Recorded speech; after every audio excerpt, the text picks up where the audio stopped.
Hey, sports fans, Coach Nick here, and welcome to another edition of our BBallBreakdown podcast. And I'm pleased to have Danny Leroux on the show, who's a writer for Sporting News and RealGM and hosts the RealGM podcast. So, Danny, pleased to have you on the show. We're looking to get a little bit weird here. Let's talk a little bit about an idea you were mentioning to me about the NBA and a possible UTOPIA version of it.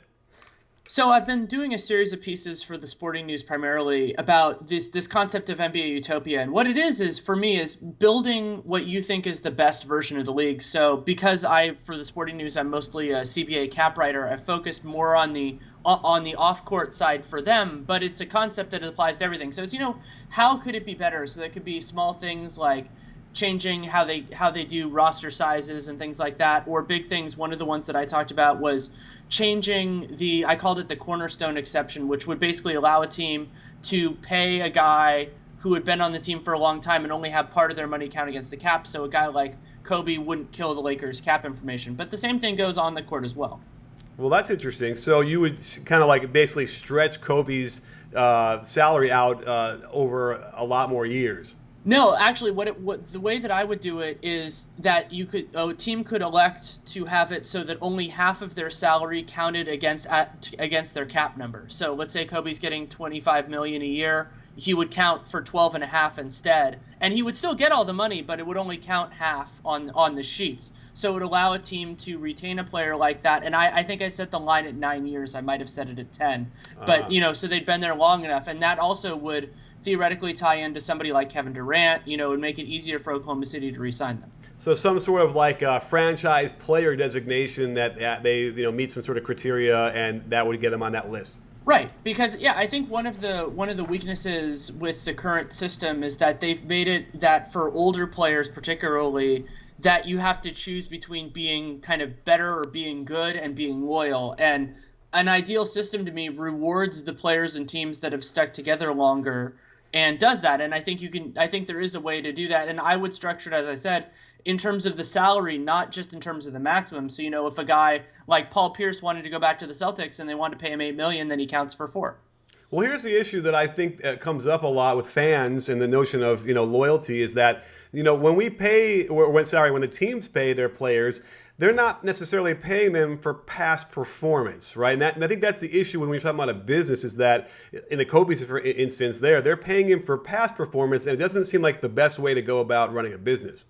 Right, exactly. And that's why, for me, it's trying to align the two, because you're part of running a business, though, in the basketball perspective, is that if you're trying to maintain a fan base, is that they do see loyalty as something that matters. And when you're thinking about those who consume your product, that you want to make sure that they're happy. So I think that the goal is why kind of part of the whole concept of the NBA Utopia is trying to make the overall product better. And I agree with you. And I feel bad personally that you get into these circumstances now in sports where sentimentality is harmful. And I think the current Lakers this year are a great example of that, they are hurt in a sense in terms of their quality by being loyal to a guy. But at the same time, you talked about how it's a business. From what I understand about their television deal, you can argue that from the business perspective, having him at that salary is worth it, quote unquote, for them. It's also funny because, the argument would be, well, if they don't treat those kind of players well, then they're going to have a hard time getting, other free agents to want to come. I think it's funny because the whole Dwight fiasco for them ends up probably being more of an issue for why people don't want to come than treating Kobe nicely with the contract at the end. Yeah, I think there's definitely a point to be had there. I think you want to treat your kind of legacy guys. That's a little bit of a different thing. And of course, as you were getting into possibly with Dwight, is that sometimes you get into a challenge where your legacy players aren't necessarily the guys that other people want to play with. And then when you have to think about, the way I've grown to think about free agency and all that, is that the players really look at the total package, where they're going to live, who they're going to play with, and then that's what leads to somebody like LaMarcus Aldridge ending up with the Spurs.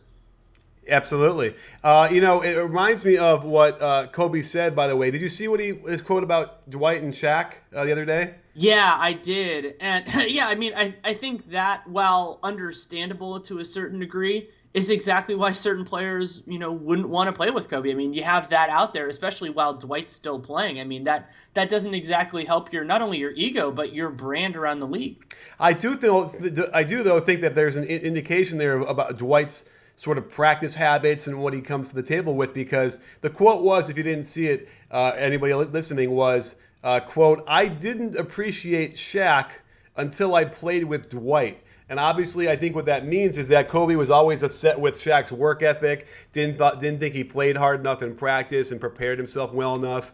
And I think that obviously after playing with Dwight for a year, he probably realized that, damn, Shaq actually did a lot more stuff than compared to Dwight. Yeah, I mean, and that hurts in kind of a couple ways, because people have always talked about, Shaq's work ethic and that he could have been better, but whether you talk about the free throw line or just the fact that, well, the conception, which I think is pretty justified, that he often played himself into shape during the season, which other guys do too. It's not like Shaq's the only guy who's ever been accused of doing that. But yeah, I mean, that hurts Dwight in a couple different ways. But I mean, Dwight's team finished second in the West, so it's not like he's hurting too badly about it.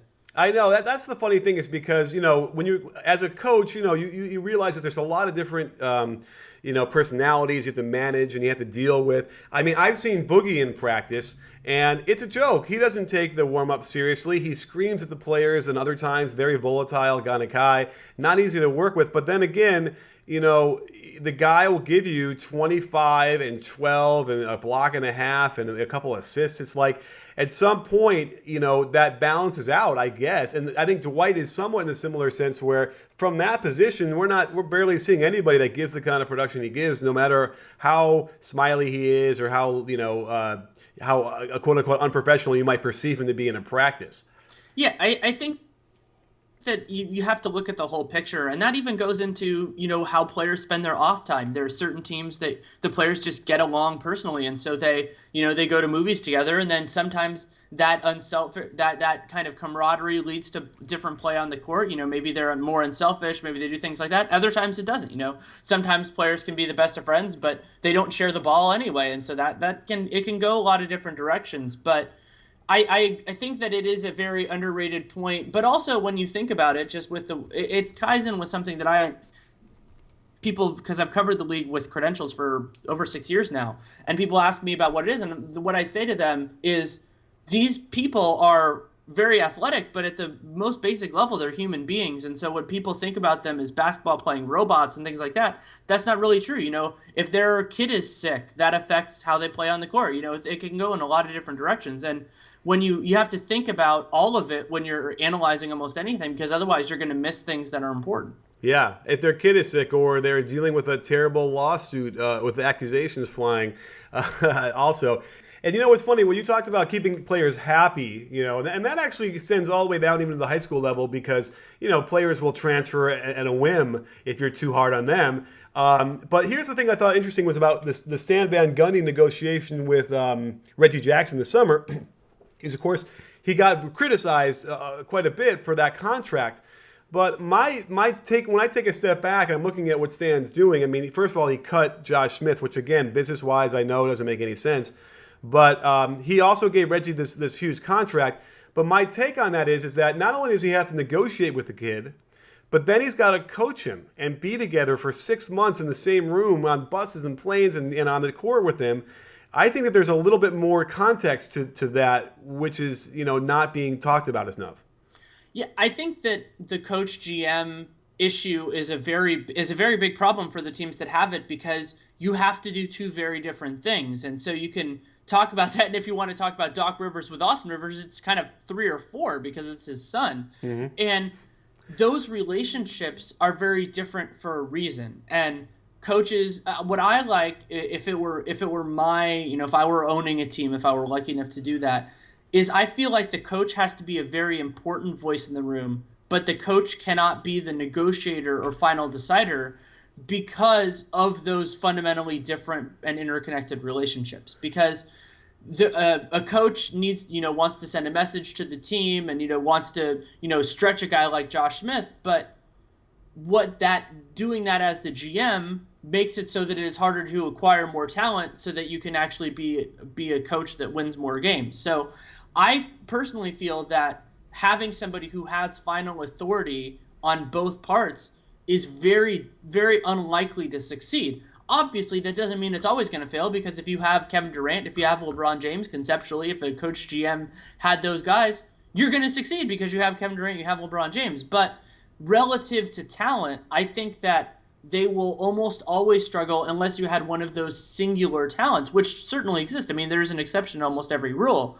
But I feel like you're just going to be selling yourself short, because on one end or the other, you're going to be getting yourself into problems. Because those relationships, especially the GM player one, they have to have a little antagonism in it, because that's how it works. Because if it's not antagonistic, then you're either your owner is spending Dan Gilbert style luxury tax money, or you don't have cap space because you paid all these guys you like more money. I agree. And I feel like, imagine, if the Van Gundy, Reggie Jackson thing went really bad, right? But they ended up getting a deal done, but it was drawn out, and it was a lot of stuff was said across the court, across the media. That's a real problem. Like, that could lead to locker room issues, by the middle of the year. And what we saw with Stan was that, by cutting Josh Smith, he saw how much of a locker room issue it was. And, I've heard very tangentially that it was a really big problem, and he was going to be causing, it would get worse and worse had he not stretched him and cut him.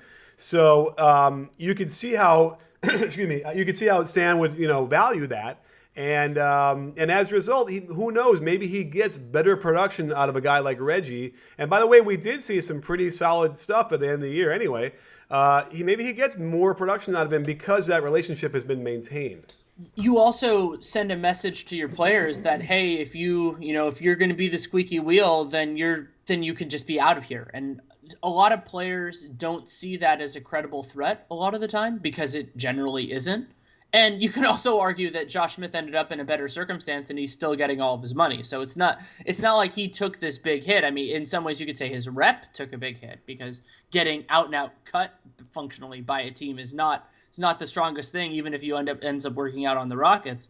But that told all the players, hey, I'm willing to do what is best for the team. And that is incredibly useful for a coach, because that then gives you, we talked about the idea of it being a players league, that shifts that balance. And especially when you have the GM or president, I believe he's coach president, on his placard, then that helps too.